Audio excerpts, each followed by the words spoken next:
Hello, Day. May buntag, Day. Good morning. Buntag po. Good morning.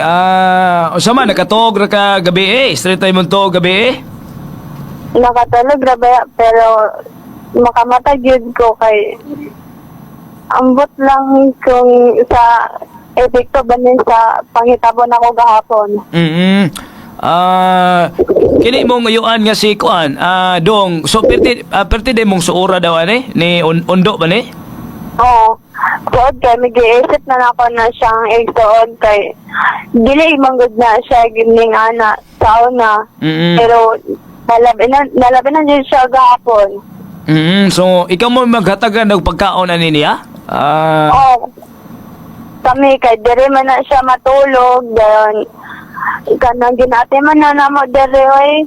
O karon pa na namo pagkaon. So naana na siya anha di agyon mo na sa inyo if ever mato sa siyang mama ni Nanay Rosalinda o niya mo na sa dia sa inyo moro na iyang laaganan gyud. Maora.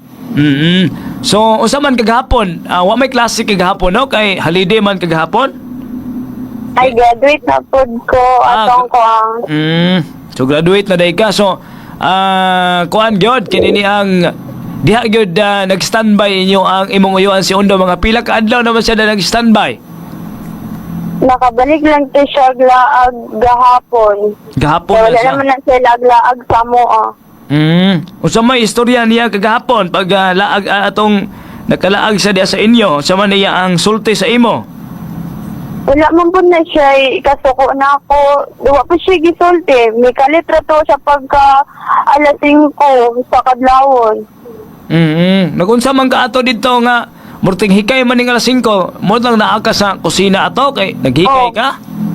Gistugo man ko sa kong papa nga ipabantay itong munggos nga gilatan. Dayon, nigadto si kuan yung uyuan na tao nimo si Undo, nigadto siya dito sa kusina. Gitunod ko niya. Then akong papa may kuan iyang gipagawas.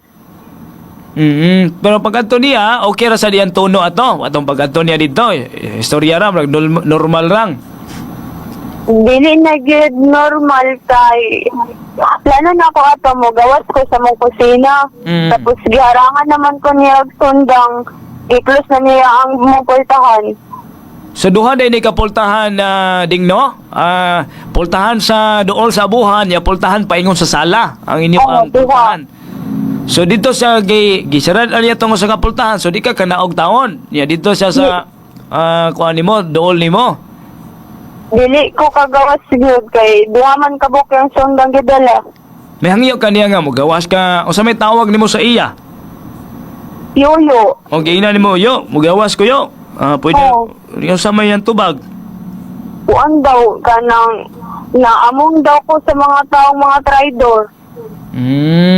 Moto yang sulti pud tao mo to natinga ka nga sa yang panulti nga murag dili na kuan dili normal yang panulti pero nang kulba tawo nimo ato samtang nasa nagatubang niya gadag sundang.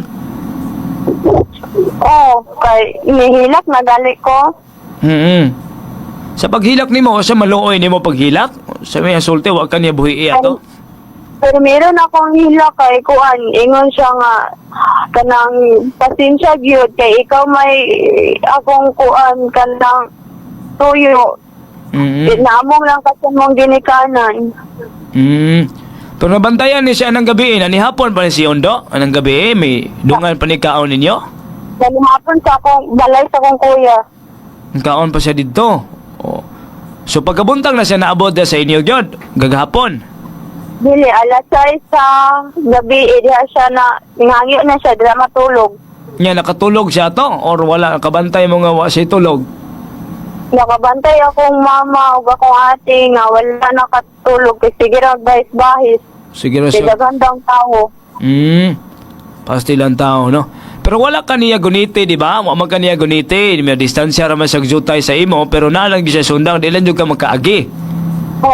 Distansya raman kay siya na ako atong wala pa'y mga tao, wala pa'y pulis.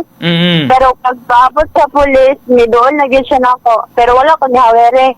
Wala di ka niya hawiri taon. So, di lang yung kakaagi, kay makauhat man kayo nag-agi niya, di ba? Kay may ramang kaagyanan. Iligid ko kaagi kay layo damo ang sala. Layo po kayo inyong sala.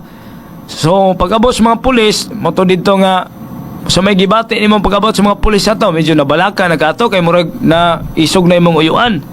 Naisog, samot di siya kaisog kay nasige kalagutan pud nga pulis. Pero nasa'y kaila daw dito, nga pulis? Baa. Oh, so mo to yung kaistorya. Oh. Kastila, no? Dili lang kayo, ting kayo na tayo nahitabo, kay mo balik mag-usip mong panumduman itong nahitabo kagahapon.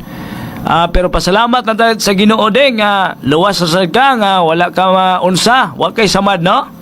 Wala ra. Pasalamat na tayo sa Ginoo niya. Mo lagi, doble imong kagool, no? Medyo nagool ka nga nahitabo ni, niya namatay po ni mong uyuan, wapa ka kaduaw dito sa iyang kuan, haya dito? Wala po kay murag mahadlok pagid ko. Lagi no, di lang nako kayo i-discuss gyud na hitabo nimo, pero at least makumpirma na to nga wala kay samad, okay ra ka. Ang imo lang gyud medyo matruma ka, so ilingaw-lingaw lang sa imong kaugalingon. Unya kaon lang, kaong saktog kaon, unya tulog, relaksa para di kay ka ma-stressful sa nahitabo nimo. So karong Lunes adto ka sa Margos Hospital, dito ka nila i-accommodate tawon. Oh. Kay schedule na ka dito. Naka-schedule kanagsatan pa ko atong si Ma'am Jackie. Sige. So, kuan lang yun, kinanglan, dili ka mag-all kayo, niya, relax, tulog sa, ayaw sa kayo pagkuan. Kinini ang, ay kay hinumdumi itong nahitabo ni mo kagahapon, proceed, doon na may proseso para malimtan ni mo, di kay ka ma-stress po, di kay ka ma-trauma. Sunod lang sa proseso sa CS, MSWDO sa inyong lungsod.